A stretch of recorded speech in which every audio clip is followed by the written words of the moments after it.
here I am again, making another video, because I just figured that I would show you my self-love basket. I posted a picture on Instagram about my self-love box of apps that I keep on my phone that have like different kind of meditation apps. I think there's like Kegel exercises app, like moon phases, my Fitbit app, and things like that, things of that sort. And I mentioned in the caption that I have a self-love basket, and you guys expressed that you guys want to see that. So I'm going to show you guys my self-love basket, and I hope it gives you some ideas and that you enjoy it. It's nothing special. It's literally a basket full of things that I just consider to be nurturing for me. And I actually got this idea because I know that Kellyanne Maddox has her Reach More, or what is it, like,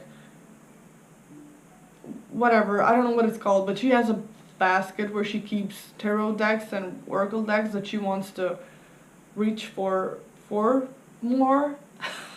Whatever. So I decided to make myself like a self-love basket, which would have different items that would remind me to actually incorporate self-love more into my life.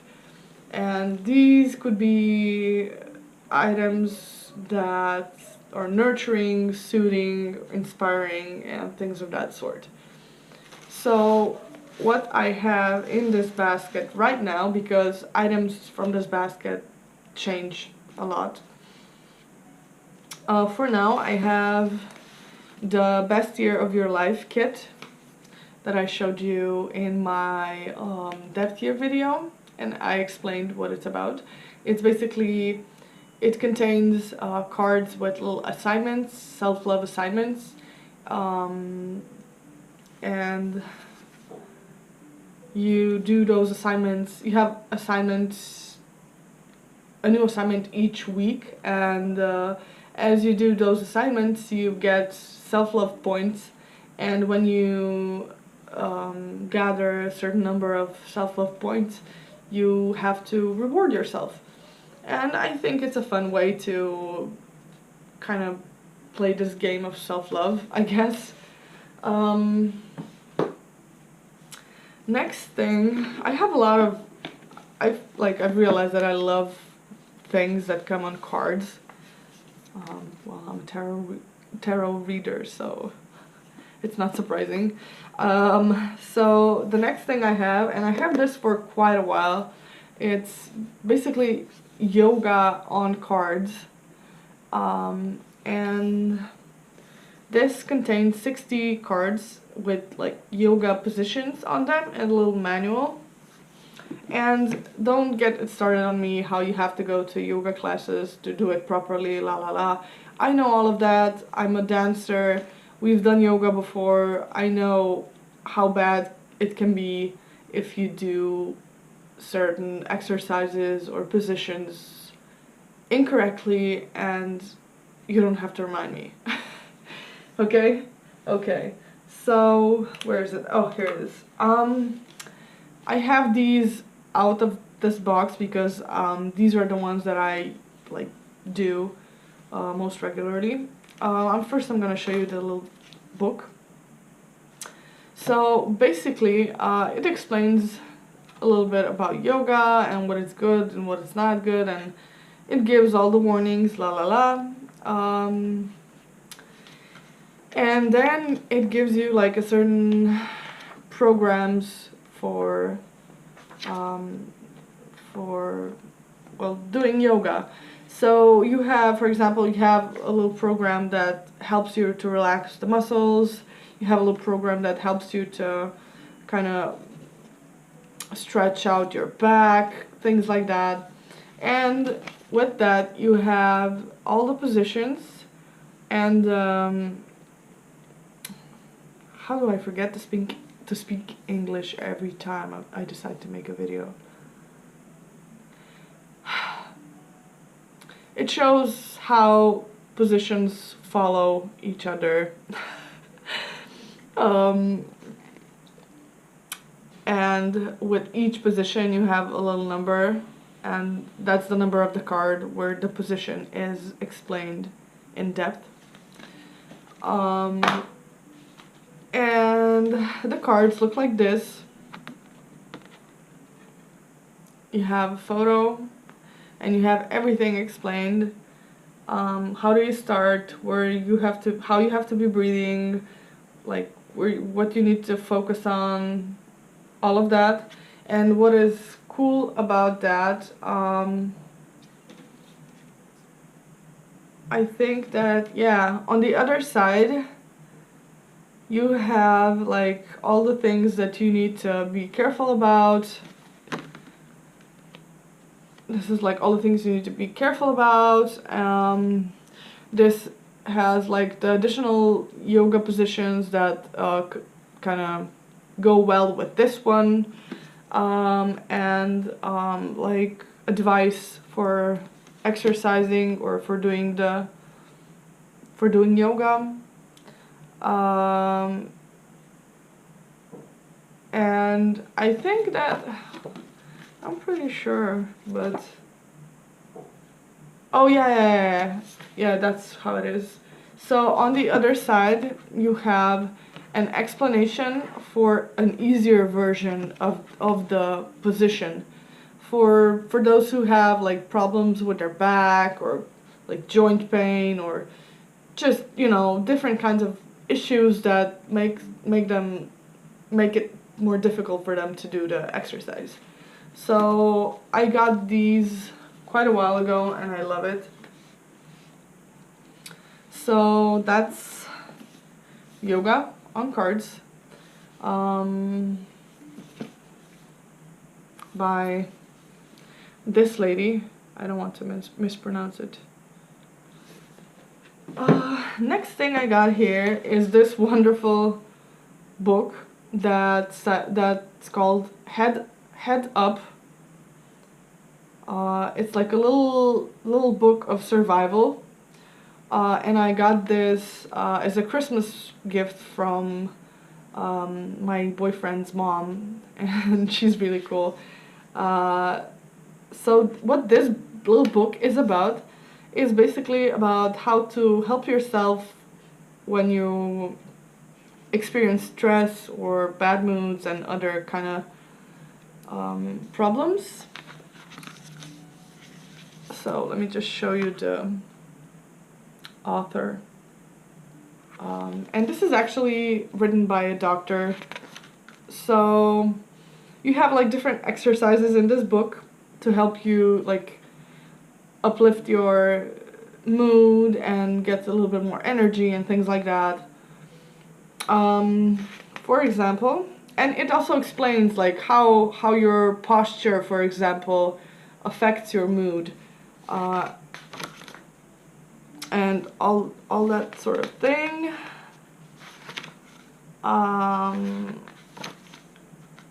So let me just see. Okay, so here, for example, here's the first exercise, and it's called Heads Up. So it talks about how like lifting your head up helps to kind of communicate to your brain kind of the fact that you are more confident, more in power in a way, so then you can face stress and challenges every day easier. And this is actually very important because in these days, you know, we're constantly texting, we're constantly on our phone, and guess what our posture is like? It's like this because we keep looking down. So it's really good to just like put down the goddamn phone and like lift your head up and, you know, be confident about about your life. And this is kind of goes hand in hand. This is like chest out.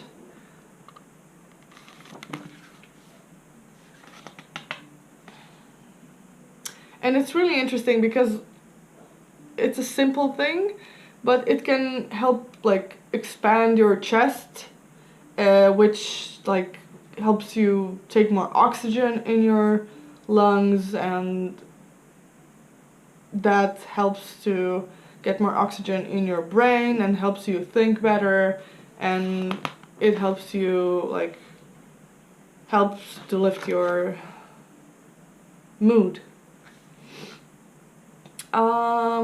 And for example, then you have like breathing through a straw. So you have to pretend that you're breathing through a straw. You just have to put your lips into this funny position. And it's supposed to kind of relax your like joint, like your jaw muscles. And it really helps when you're angry or anxious or things like that, or just kind of feeling tight. Swinging your hands when you're walking, stretching your body,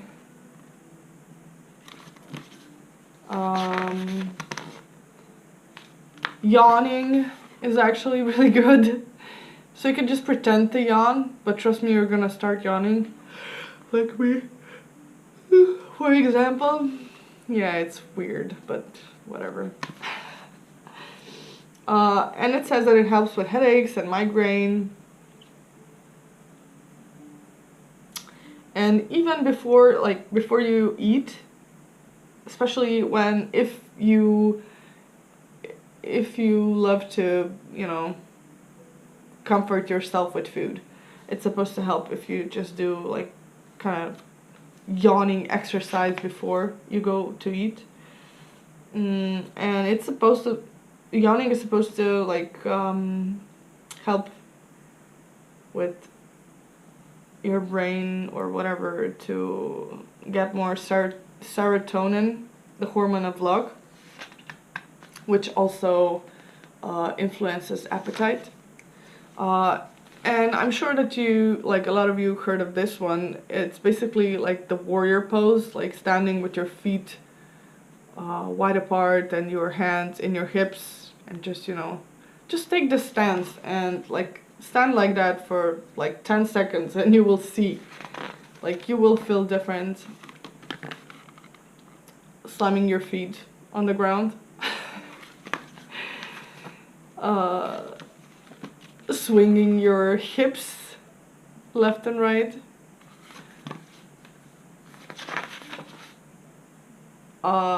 Mumbling a song to yourself. Smiling. You probably heard of that one. If you like kind of fake a smile, you're kind of automatically going to start smiling for real. Laughing. If you ever heard, or if you haven't heard of it, there's actually yoga of laughter. I think it's called something like that. And they basically have exercises where they just laugh. And it's kind of weird, to be honest. It's kind of freaky, like, when you watch it, but it's supposedly really good. It kind of makes you laugh for real. Okay, so I don't want to show you this whole book, whatever. But it's a really good book. Next thing I have in here is this book. It's called Furiously Happy by Jenny Lawson. And it's a funny book about horrible things. Now, Jenny Lawson is freaking awesome. You have to go check her out. She's on Instagram. I think it's the bloggess. And well, she has mental illness like anxiety, depression, things like that. And she writes about randomest like experiences in this book. And I swear this is just priceless. This is priceless. It makes you fucking laugh out loud on a bus full of people and you just don't care. And at the same time, it can also make you cry. And it's just, it makes you feel like you're not the only person in this world with problems, if that makes sense.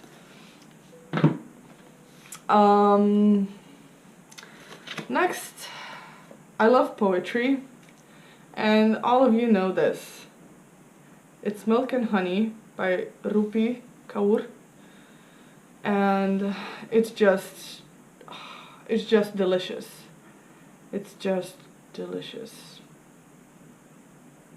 I don't know. That's all I'm going to say. It's delicious, and I love to have some good poetry on hand, so I can kind of spoil my senses with it, my brain. Then we're back to cards. This is the meditation deck, and it contains super cool meditations, and they are for different purposes. You have love and compassion, healing body, mind, and spirit, problem solving. Oh, this is introduction. Get moving. I think there's like living mindfully, calming and centering, connecting to the divine. I don't know if I showed this one before. Yeah, I didn't. But it's really good. So you have this whole visualization on a card. For example, this one is called Nectar Washing.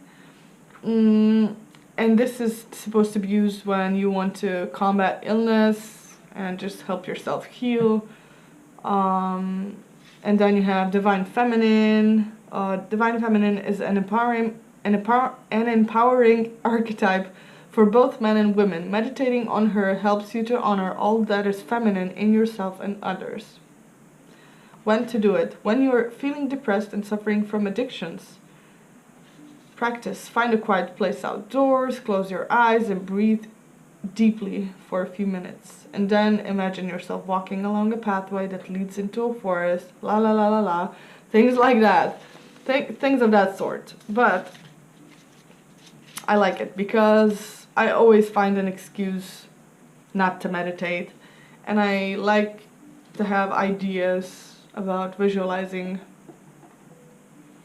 I don't have problems with visualizing without people, like without someone's voice guiding me into that. I don't have a problem with that.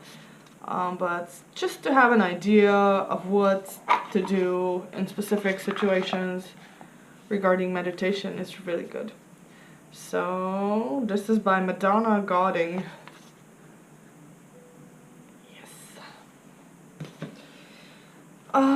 Then I have two books. One is by Blavatsky. It's called The Voice of Silence. And these two are more like theosophical books. And what I like to do, and the other one is called By the Feet of the Teacher. I think that's what's translation. And sometimes they're too Christian for me, but if you just understand what the words are supposed to mean, you can apply it to anyone basically. And what I like to do with these two books, I just open it randomly at a page, and then you have like little like numbered sentences or texts. For example,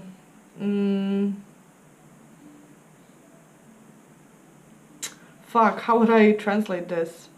Keep control over your soul, you seeker of immortal truth, if you want to achieve your goal.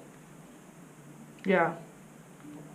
So that's the literal translation. For example, things like that. And it just gives you a little bit food for thought.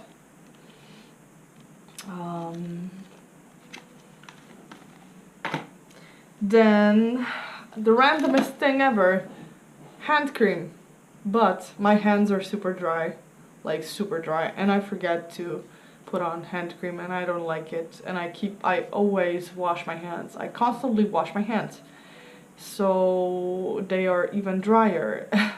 I just hate having like sticky, oily hands. and I intentionally put hand cream in this box, so in this basket, so I just remembered to fucking like put some fucking lotion on my hands. Then I have Power Thought cards by Louise Hay, and basically what these are little affirmations, and I love them. I love them, they're super cute.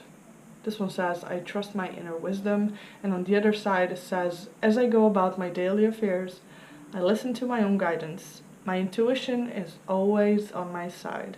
I trust it to be there at all times. I am safe.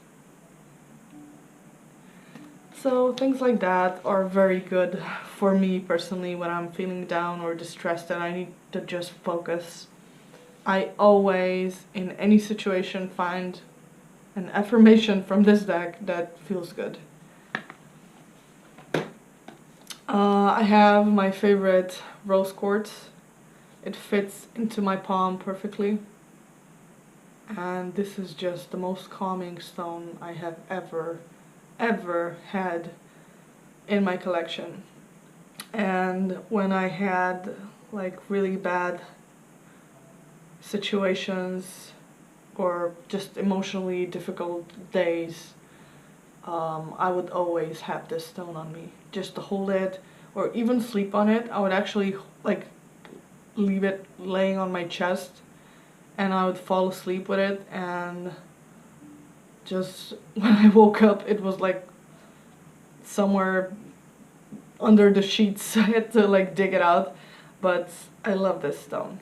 Perfect. And then the last thing I have is The Universe Has Your Back by Gabrielle Bernstein. I'm sure all of you know this deck so far, or by now. I don't know, I just like the vibe of this deck. It's not about divination for me. It's really not. This is the back. I don't know. I just like to pull a card and just, you know, I don't know. I bought this deck when my cousin passed away a year ago, and this deck has been just, I don't know. It kind of helped me get through all of that. So, and I love how simple it is, and I love the illustrations. Because, for example, I can't read a tarot deck that is like this. Like the Wild Unknown Tarot, I love the artwork, I love the aesthetics, but I just can't work with that deck. I haven't tried yet, but I don't feel compelled to. I'd have it just to look at the pretty pictures, you know? So I love to have a deck that has kind of, I feel like this deck has kind of some of the similar aesthetics, and the watercolor kind of a thing going on, and ink, and I love to, it's just lovely to look at it, you know. I love it. Oh, this has been one of my key cards when it came to grieving this year. When I think I've surrendered, I surrender more. And it's just been like the card that would get me sobbing, or, you know, whatever. Just helping me to get all of it out and just, you know, just breathe. So yeah, that is that for my self-love basket. I will change up things eventually. I always do. I take things out, I put new things in, I, you know, play with it, I see what works, I, you know, just try it out. This basket will probably need to be replaced because my cat fucking demolished it. But yes, I hope you guys enjoyed this video. I'm sorry I'm making super long videos, but that's how it is on my channel. That's that. Yeah, I hope to make more videos in the next couple of days. because I'm not sure how much time I'll have during the work week, but you know, we'll see what happens. So yeah, I hope you like my self-love basket. I hope you work on your self-love as well. I feel like that's an important part of anyone's practice. It should be. I'm not great at it, but I try. So, no excuses. Yeah, and let me know, like, give me some ideas. If you guys have any ideas what else I should put in my self-love basket, if I'm missing out on something, like, let me know. Like, write it down in the comments. And let's talk about it. Yeah. So thanks for watching, guys. Click that subscribe button to stay tuned for my new videos. And yeah, many blessings, guys.